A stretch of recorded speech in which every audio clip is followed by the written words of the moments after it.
سبحانك لا فهم لنا إلا ما فهمتنا إنك أنت الجواد الكريم.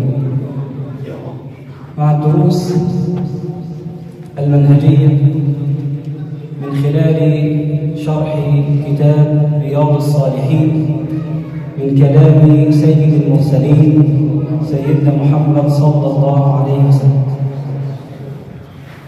كنا قد ذكرنا في لقائنا السابق هذا الحديث النبوي عن أبي حمزة أنس بن مالك الأنصاري خادم رسول الله صلى الله عليه وسلم ورضي الله عنه قال رسول الله صلى الله عليه وسلم: لله أفرح بتوبة عبده من أحدكم سقط على بعيره وقد أضله في أرض فلا. وفي رواية لمسلم: لله أشد فرحا بتوبة عبده حين يتوب إليه من أحدكم كان على راحلته بأرض فلا فانفلتت منه وعليها طعامه وشرابه فأيس منها فأتى شجرة فاضطجع في ظلها وقد أيس من راحلته فبينما هو كذلك إذ هو بها قائمة عنده فأخذ بخطامها ثم قال من شدة الفرح: اللهم أنت عبدي وأنا ربك. أخطأ من شدة الفرح. وتكلمنا في لقائنا السابق عن نبذة موجزة عن أنس بن مالك رضي الله عنه وأرضاه. وفي هذه الليلة نعيش مع بعض المعاني في هذا الحديث النبوي الشريف. فنبينا صلى الله عليه وسلم يصور لنا ويمثل لنا مثالا لمحبة الله عز وجل لعبده حين يتوب العبد إلى مولاه. الله عز وجل يحب من عباده أن يتوبوا إليه. إن الله يحب التوابين ويحب المتطهرين. يحب الله عز وجل توبتك وهو الغني عنك سبحانه وتعالى. فالله عز وجل لا تنفعه الطاعة ولا تضره المعصية. في الحديث القدسي الجليل: يا عبادي إنكم لن تبلغوا نفعي فتنفعوني ولن تبلغوا ضري فتضروني. لذلك أي شخص من الناس يتعامل معك يريد أن يستفيد هو، يريد أن يربح، لكن الله عز وجل يتعامل مع عباده ليربحوهم ليستفيدوا هم. والله عز وجل هو الغني.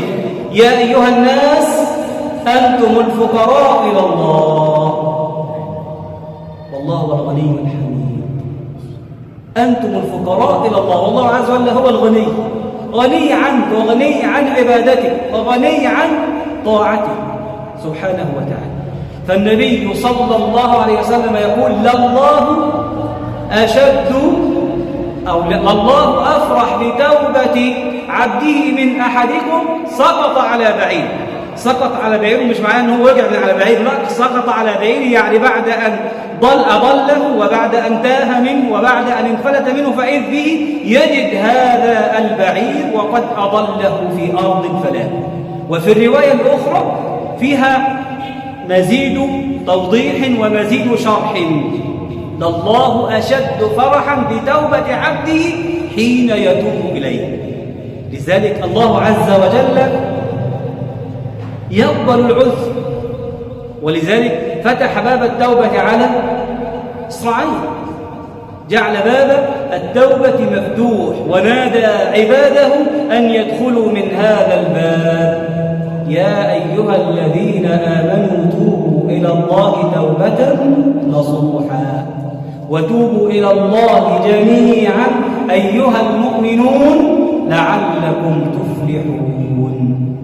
فتخيل هذا المثال، أن إنسانا في أرض فلاة، في صحراء مترامية الأطراف، في صحراء،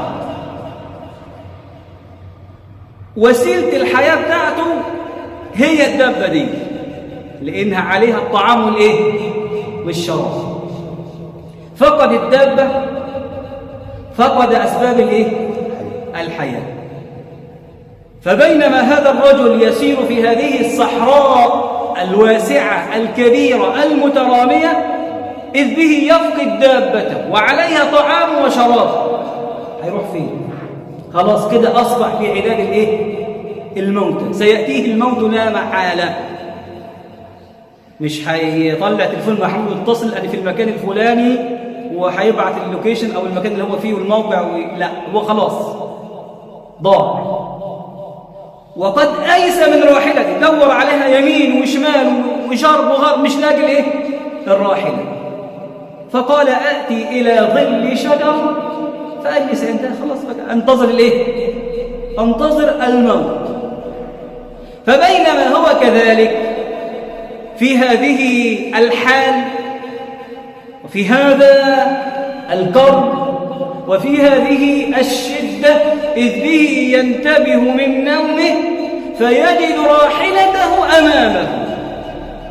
مش الراحلة بس، ما الراحلة مش هيقدر مش هتوصل إنه هو يمشي في هذه الصحراء، وعليها طعام وشراب، رجعت له الحياة مرة أخرى.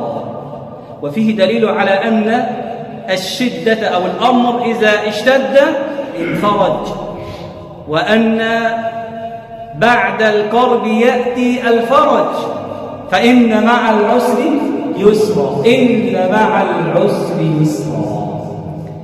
فبينما الرجل كذلك وجد